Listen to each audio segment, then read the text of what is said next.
Iya, dan di bawah matahari bener-bener, dan itu bisa kayak 3 jam dari jam 10 pagi sampai jam 1 siang gitulah. Oke. Dan itu berkali-kali tuh, terus gue lama-lama nih kok gue makin iteman terus deh.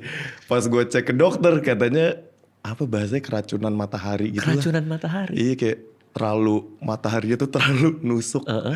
Plus gue main golf juga dan gue gak pernah pakai sunscreen, jadi Wah, parahnya lu gak tuh. pakai sunscreen? Iya, gue gak pernah. Gue selalu dibeliin sih sama cewek gue, tapi gue kayak Gak pernah. males Dan, pakai dan awalnya. itu pelan-pelan lama-lama jadi ngeh ya. Jadi awal-awal tuh masih belum ngeh tuh. Iya. Begitu, kayaknya gue hitaman banget deh. Iya. Baru ngeh? Iya, gara-gara ini. Gara-gara waktu itu sekali ada syuting endorsan face wash. Terus habis itu pas habis cuci mukanya, ini kok hitam banget deh. Dan pas dikirim ke kliennya oke semua videonya. Cuma satu, kok mukanya hitam banget ya. Terus gue kayak, iya juga ini kok muka gue jadi hitam banget ya.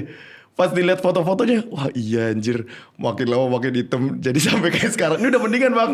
Oh iya? Wah kemarin lebih gila lagi, kemarin sampai bibirnya hitam semuanya, ekstrim deh. Oke, terus lo ke dokter apa? Dermatologis berarti? Dokter kulit? Iya, dokter kulit. Sampai kata gue deg-degan kan, waktu itu gue bikin post di Threads. Ini kenapa ya gue jadi sehitam ini ya? Abis itu orang-orang pada bilang kayak, wah ini kena penyakit ini, kena penyakit itu. Banyak banget yang bilang kan. Gue deg-degan, gue langsung hari itu juga gue cek darah tuh. Pas cek darah semuanya normal. Makanya ke dokter kulit, oh ini sunburnnya parah banget ini. Terus dikasih apa sama dokter kulit? Waktu itu sempet di laser, terus kayak di apa moisturizer tapi yang paketannya mereka gitu lah. Akhirnya ngeletek kah? Atau? Ini udah ngeletek nih. Oh. Jadi pelan-pelan dia kayak ngeletek. Lama-lama jadi normal lagi. Semoga ya. Dia masih worry juga sebenarnya. Gue masih worry. Makanya pas diundang ke sini ini tanggalnya serius sekarang banget. Udah bodo amat, gas lah anjir. Gak apa-apa kan, lo udah ceritain kenapa. Soalnya gue pernah waktu itu berjemur di Bali tuh. Berjemur di Bali sama adik-adik gue. Begitu selesai berjemur, muka gue tuh kayak merah, tapi merahnya merah aneh gitu.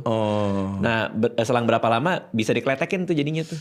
Sakit tapi pedih. Pedih. Oh pedih. Nah lo juga kayak gitu berarti, bisa dikletekin? Nggak bisa sih, dia ngeletek sendiri aja gitu. Tapi nggak ada pedihnya sama sekali. Ngeletek sendiri tuh maksudnya gimana sih? Jadi gue bangun pagi, kering gitu. Terus giniin, baru? Nah, katanya jangan dipegang-pegang kan. Jadi gue diemin aja dulu sampai gue cuci muka lagi. Pas cuci muka ada tuh bekas-bekas kulit gitu? Ada.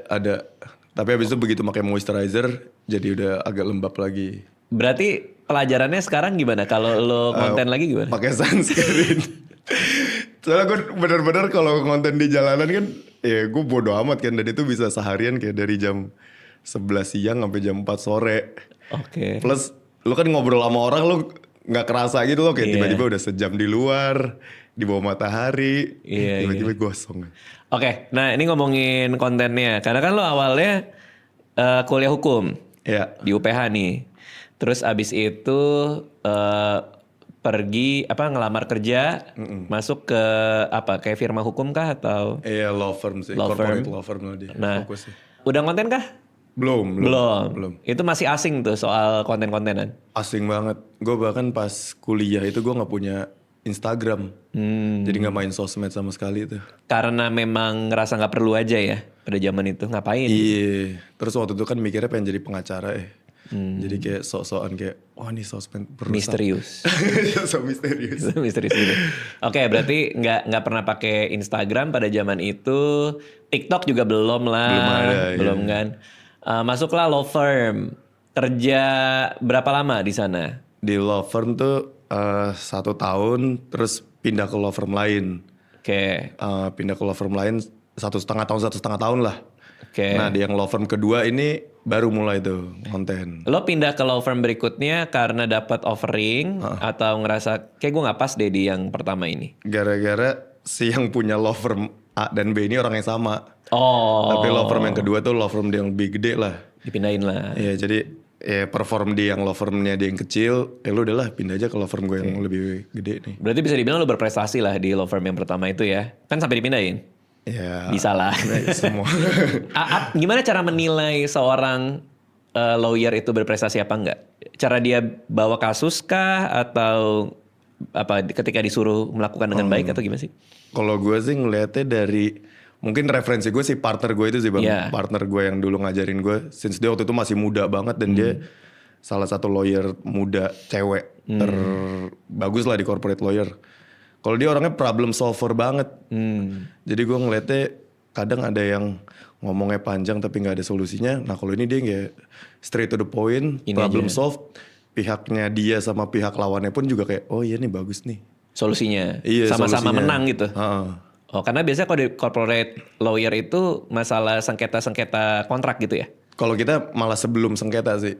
Jadi nyiapin kontraknya. Oh. Ngecek dulu perusahaannya ini udah LDD-nya lah, kita legal due diligence-nya udah oke atau belum. Jadi sebelum ada masalah lah kita. Oh, oke. Oke, jadi dinilai seorang lawyer korporat itu bagus apa enggak dari dia nyiapin mitigasinya ya? Iya. Supaya enggak kita kecolongan gitu kan? Iya. Oh, Dan seru juga ngasih tuh. ngasih tahu aja sih kayak biasanya kan kliennya masalah gue ini nih. Gimana ya kita make sure nih kalau ini ke depan kejadi dua-dua pihaknya enak nih. Oh. Nah tuh yang bisa come up dengan solusinya biasanya yang kayak gitu. Industri apa waktu itu yang lo sempat bantuin? Nyiapin Waktu itu tuh pas banget lagi startup boom kali ya di Indonesia ya. Jadi transaksi gue full ngurusin startup semua sih. Oh, berarti soal saham-saham juga tuh. Iya, biasanya investmentnya VC ke startup. Nah, gue yang represent si VC-nya itu. Lo ngejagain jangan sampai investor dicurangi atau foundernya dicurangi. Iya. Oke, nah habis itu kan lo pindah ke kantor lain yang venture capital, Iya. yang VC. Nah, dia semi venture capital lah. Jadi dia acquire local brands. Terus nanti local brands ini dia bantuin operationsnya. Oh. Dari let's say misalkan finance-nya, legalnya, habis itu photoshootnya, tim desainnya, nah itu dibantuin sama company ini. Nah lo itu udah di law firm, udah di VC, itu kayaknya udah satu paket kan? Maksudnya kerjaan lo tuh udah kebayang kan? Iya, lo udah ngeraba, udah ini, mungkin lo enjoy juga kah pada saat itu? Enjoy banget Enjoy sih. banget. Enjoy banget. Kenapa bikin konten kalau kayak gitu? Waktu itu enjoy banget juga sih bikin konten. Pemicunya sampai kan lo katanya nggak punya Instagram, nggak punya TikTok. Pemicunya apa kok bisa bikin? Gara-gara pas lawyering itu bang, orang kan biasanya kalau lawyering sampai subuh-subuh kan. Gabutnya kan nonton TikTok tuh. Terus pas nonton TikTok itu gue ngeliat kayak, ini kok di TikTok isinya semua pada saat itu anak sekolah sama cewek joget. Nah belum ada tuh kantor yang Lawyer joget. Enggak ya. itu belum ada Itu juga. belum ada juga. Sampai sekarang kayak belum ada.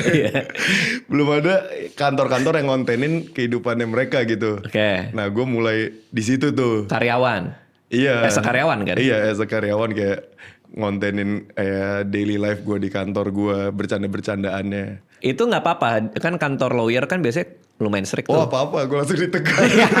Gimana? Gue langsung ditegur dan langsung disuruh delete akunnya. Oh iya. Iya. SP dulu apa tegur aja? Waktu itu dikasih SP tuh. Di SP juga? Iya, tapi maksudnya SP bukan yang kayak ada potongan gaji atau Iya, cuma iya, peringatan, peringatan, doang ya. Jangan lagi ya. Terus tetap gue lakuin tapi emang nggak lama setelah itu gue pindah tuh akhirnya. Lo pindah karena lo mager diatur-atur gitu? Atau emang pada saat itu pindah aja? Satu itu, kedua tempat gue pindah itu yang visinya ini dia tuh klien gue di law firm itu. Oh artinya lo di hijack lah ya? Ya di hijack sama dia. Di hijack sama dia, udah ikut gue aja gitu? Iya. Ya udahlah gue mau. Tapi lo kasih syarat nggak? Tapi gue boleh konten nggak gitu? Gue nggak bilang itu, tapi gue sangat-sangat bersyukur si bos gue yang di kantor baru gue ini dia bener-bener suportif banget dengan konten gue. Oh. Bahkan mungkin dia lebih apa ya, lebih nyantai gitu kali ya orangnya. Jadi pas gue konten tuh gue lagi meeting misalkan, dia tuh ngomong tuh ke investor-investornya dia, tau gak sih ini si Ben nih dia konten juga di TikTok nih, ada followersnya. Jadi gue kayak, wah ini bosnya gila sih. Dia, Tapi konten-konten lo yang pas udah divisi itu sama daily life karyawan juga? iya, tapi itu gue mulai udah konten sama gue interview orang